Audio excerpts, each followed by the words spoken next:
Menstrual disorders यानी कि जब पीरियड्स में गड़बड़ होती है। मेंस्ट्रुअल डिसऑर्डर्स का मतलब ये है कि एक तो एमेनोरिया होता है जिसमें कि पीरियड्स बिल्कुल आते नहीं हैं, या सेकेंडरी एमेनोरिया कि जिस मरीज़ को पीरियड्स आते हैं पेशेंट को, लेकिन कुछ सालों के बाद पीरियड बंद हो जाते हैं, सेकेंडरी एमेनोरिया कहते हैं।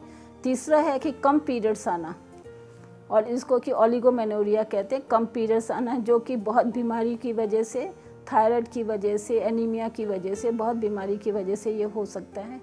चौथा जो मोस्ट कॉमन आजकल देखा जाता है वो पेशेंट्स में ये है कि इरेगुलर पीरियड्स आना। इरेगुलर मतलब टाइम पर पीरियड नहीं आना, जल्दी जल्दी पीरियड्स आना, या पीरियड्स बहुत हैवी आना। इस टाइप की जो मेंस्ट्रुअल डिसऑर्डर्स है, मतलब यानी कि ज़्यादा पीरियड्स आना, ये बहुत बीमारियों की तरफ जाता है। और सबसे कॉमन बीमारी है कि यूट्रस में बहुत सारी रसौलियों को होना, जिसको कि फाइब्रॉइड्स कहते हैं। ये फाइब्रॉइड्स बहुत तरह के होते हैं, छोटी मतलब मटर के दाने से लेकर ये 7 महीने की प्रेगनेंसी, 8 महीने की प्रेगनेंसी तक देखे गए हैं, और पेशेंट्स जो आते हैं वो 7-8 महीने की प्रेगनेंसी तक लेके आते हैं।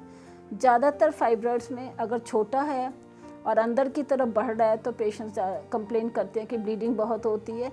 कई दफ़ा जब फाइब्रॉइड बाहर की तरफ ग्रो करता है तो ब्लीडिंग नहीं होती, लेकिन पेशेंट का लगता है कि पेट में कुछ बढ़ रहा है और कुछ हैवीनेस महसूस होती है। तो इन सब का इलाज अलग अलग है और डायग्नोसिस अलग अलग है, जो कि हम डायग्नोसिस करते हैं बाय एग्जामिनेशन, हिस्ट्री से एग्जामिन करने से।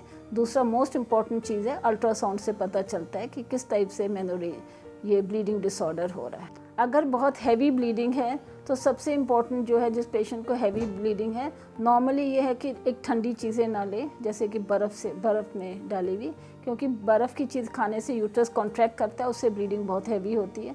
बहुत तेज़ गर्म पानी से ना नहाएं, ये सब चीज़ों का ध्यान रखना है। और खाने के लिए उस समय जब ब्लीडिंग के टाइम पर कोई एक्टिव एक्सरसाइज बहुत ज़्यादा ना करें, जिससे कि ब्लीडिंग इंक्रीज़ हो जाए।